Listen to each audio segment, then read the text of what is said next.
Hello, all. Welcome to my YouTube channel.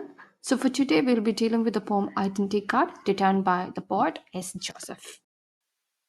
S. Joseph is a prominent Malayalam poet known for his evocative and socially conscious poetry, particularly focusing on Dalit experiences and marginalized voices. So, S. Joseph was born in Patithanam, a village in the Kottayam district of Kerala, and his poetry reflects the rich experiences of his early years in central Kerala. Known for his vivid depictions of Dalit life, Joseph's work captures the essence of these lived realities. The poem was originally written in Malayalam and was translated into English by yet another Malayalam poet, K. Sachidanandan. So I'll recite the poem now, Identity Card.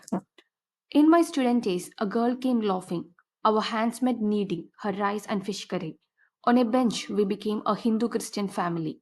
I whiled away my time reading Neruda's poetry, and meanwhile, I misplaced my identity card. I noticed, she said, returning my card. The account of your stipend is entered there in red. These days, I never look at a boy and a girl lost in themselves. They will depart after a while. I won't be surprised even if they unite. Their identity cards won't have scribblings in red. We will go to the analysis part now. The poem begins with a sense of nostalgia, where the narrator is looking back at his school days and the first stirrings of love. He remembers a girl who seemed to like him, and for a moment it felt like love without boundaries, free from caste or any social divisions. They sat in the same benches, had food from the same tiffin box.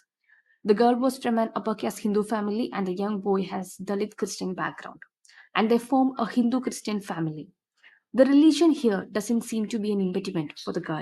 Coming to the next part here, we could see the narrator reading Neruda's poetry. So, Neruda is someone whose poetry is known for intense romance and also revolutionary politics. He wrote about the subordination or the injustice faced by people under the government. In that sense, he is a rebellious writer. And this boy might also have the same sentiments and wanted freedom from the rigid caste system. But one day the narrator misplaces his identity card, and that changed his life. Little did the narrator know that along with the identity card, he would also lose his lady love. The identity card is being returned by the girl who says, I noticed, she said, returning my card. The account of your stipend is entered there in red. So here the identity card with its red markings indicate that he has received stipend or he is a Dalit Christian in this context. So on finding out that he is a Dalit, the relationship comes to a halt. In the earlier times, people had different caste marks which will help the rest to distinguish Dalits. Ambedkar has mentioned about this in his work Annihilation of Caste, where once untouchables or the Dalits were required to carry, strung from his waist, a broom to sweep away from behind himself the dust he trod on, lest a Hindu walking on the same dust should be polluted. Similarly, in Mulkraj Anand's novel, The Untouchable, one could see how the protagonist Baka is forced to repeat himself that an untouchable is approaching so that the rest can be alert. In the modern times, this red scribblings in the ID card has become a caste mark. As we focus more into the history of Kerala after the onset of missionaries, many Dalits converted to Christianity believing they could escape from the rigid caste system, but it was all a sham. Here in the poem, the identity card, once just a simple document, becomes a painful reminder of the discrimination embedded in the society. In that moment, caste becomes a harsh reality, determining where you stand in a world that claims to be modern but is still deeply divided. In the concluding lines, the narrator says that he doesn't care these days whether couples unite or not, because their identity card might not carry red markings, which highlight how much rooted or deeply ingrained is the caste system in the minds of people even today.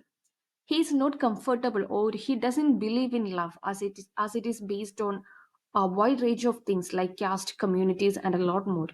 The poem, which began with an idealistic tone, where he believed he can be in a relationship with anyone in the world, turns out to be false at the end. Just because he was born into a particular community, everything was snatched away from him, be it the happiness that he had, or his lover, or now what he has is nothing but a cynical attitude towards life. During a poetry reading at the Hay Festival in Trivandrum, an audience member asked S. Joseph, why he specifically labeled his work as Dalit poetry. And Joseph responded saying that, I quote, Dalit poetry has had strong resonance in the country. You just cannot ignore the presence of Dalit poetry, unquote, which again highlights his deep commitment to the genre and its significance.